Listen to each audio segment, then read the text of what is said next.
Hey, Silas here. This is Union Square. It's making a quick video. Just wanted to talk about this story. There was a New York Times reporter. He posted a story saying that when he walks around New York, a lot of people don't pay attention to him. He was talking specifically about white women. He was saying that white women don't move out of the way when he's walking down the street. Now, I think that's pretty ridiculous in the sense that he was trying to make it a racial thing. But people not moving out of the way isn't something that I necessarily haven't noticed. I just wanted to discuss that a bit. Why don't people walk out of the way here? Why would you have people walking down New York streets? This is something I've noticed. Sometimes it'll be 3 or 4 people across walking down the streets, talking to each other. 1 or 2 people will be walking down to themselves, like I'll be walking down by myself and I'll be walking down and no one will move. They'll just keep continuing the conversation. Why would that happen? Is that because they look at me and they think, oh, this person's racist, or this person's black, let me not move out of the way? No. They just don't care. They're focused on their own lives. They're just walking around. It's safe to them. That's the kind of general thing. Some things you take for granted that way. And yes, when you're in New York City, depending where you're walking, there is going to be a preponderance of white women walking together. So he may be noticing that over what other people notice. Similar to how you had that walk around New York thing this is another showing the cancer of social justice warriors and this kind of identity politics and not multiculturalism. I was going to say multiculturalism, but that's a part of the symptoms of this as well. But this identity politics thing, everything is woe is me. I think there's some narcissism in there where, okay, maybe somewhat unfair on the narcissism. Like what I'm trying to say is, look, this is Union Square. Normally, this square is open. But right now they have these farmers markets type things.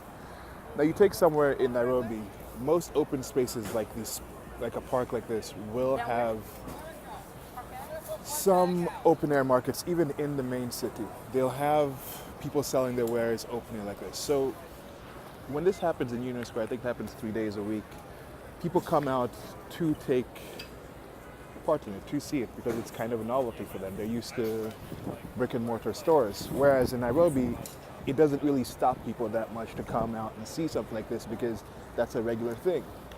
Now, walking around the streets in Nairobi,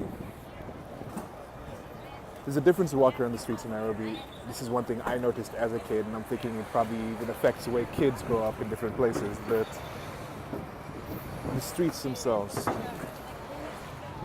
The streets here are paved. Okay, New York streets are filthy right now. Mayor Bill de Blasio, good job. If he's really responsible for all that, but yeah. So, the streets themselves, the streets are paved. The lights work. People follow the lights. Cars follow the lights.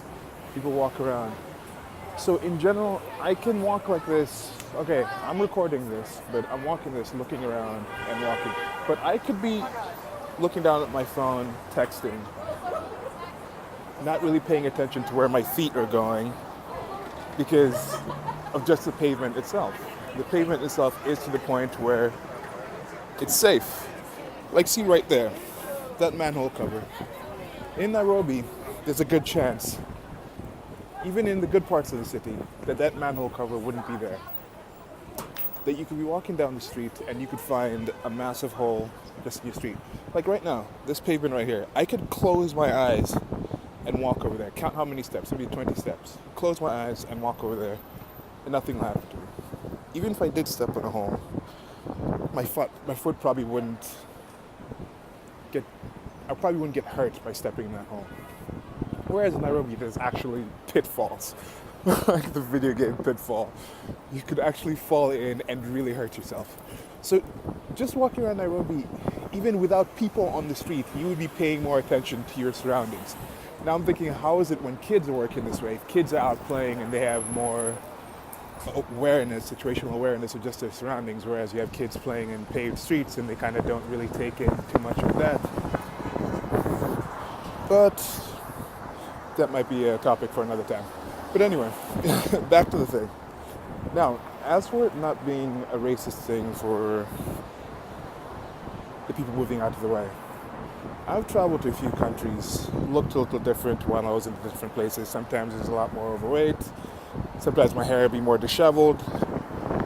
If I'm coming back from the gym or if I'm just walking around, I'm not really dressed in a certain way. Like, you'd have situations where people would cross the street. Now, going back to that thing I was mentioning with the lady who was walking around New York for 10 hours, and cut it down to a video of 10 minutes, and she was like, okay, this is street harassment happening. But in that situation, somebody pays attention to her.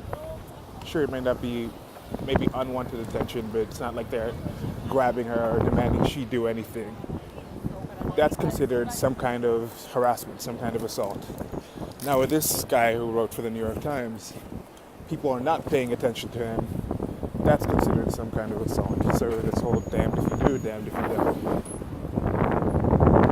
Okay. Okay, just an added point to what I was saying before. Look at that pigeon. See that pigeon just walking, taking his time, chilling.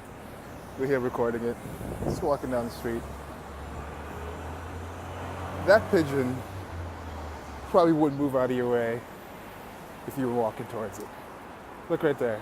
See those pigeons? They're just walking. They're just chilling because they're used to it. They know that, okay, in this city, it's not an issue if I don't move. It has nothing to do with my race. It has nothing to do with that. It's just the familiarity of the area. You don't really see this in different places. Like there was a video I saw when you go to the coast. Why do they say don't feed the animals when you go to the zoo? Because they don't want the animals getting used to being fed. They don't want to think that's the process. When you go to the beach, I was at the beach once, at a coast, on the west coast, and sitting there, and there were seagulls just sitting there facing the humans. People were sitting there facing the ocean to watch the ocean, and the seagulls were sitting there facing the humans because they knew that's the source of food. They didn't consider any danger coming from the direction. Just like you aren't sitting on the beach looking around trying to get out of people's way, you're just sitting on the beach.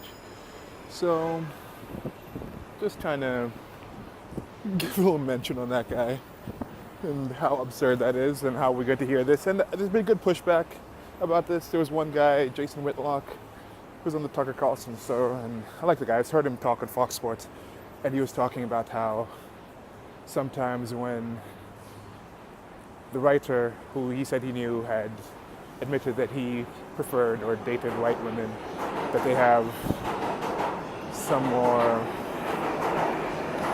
what's it called? They had some more of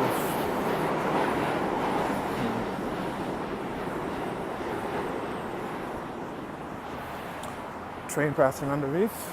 So he had some more of a preference for white women. And he says that in some people in the black culture, that they feel if they do have a preference for white women in their personal life, they feel a need to, in their probably, in their actual social media, or they feel a need to signal some militantness of blackness. So they need to signal that they dislike white people in a way. So I don't know. I don't know about that. But yeah. So that's it for this video. Just kind of ended out there, just petered off on what I was saying. But it's just, before you just jump to this is racist, this is sexist, this is misogynist, this is the isms, we should stop jumping to these conclusions and kind of think, how is it for somebody else? Kind of have some empathy and think, how does this turn out if somebody does not necessarily view the world in the same way that I do? And don't just jump to the automatic negative situations in there.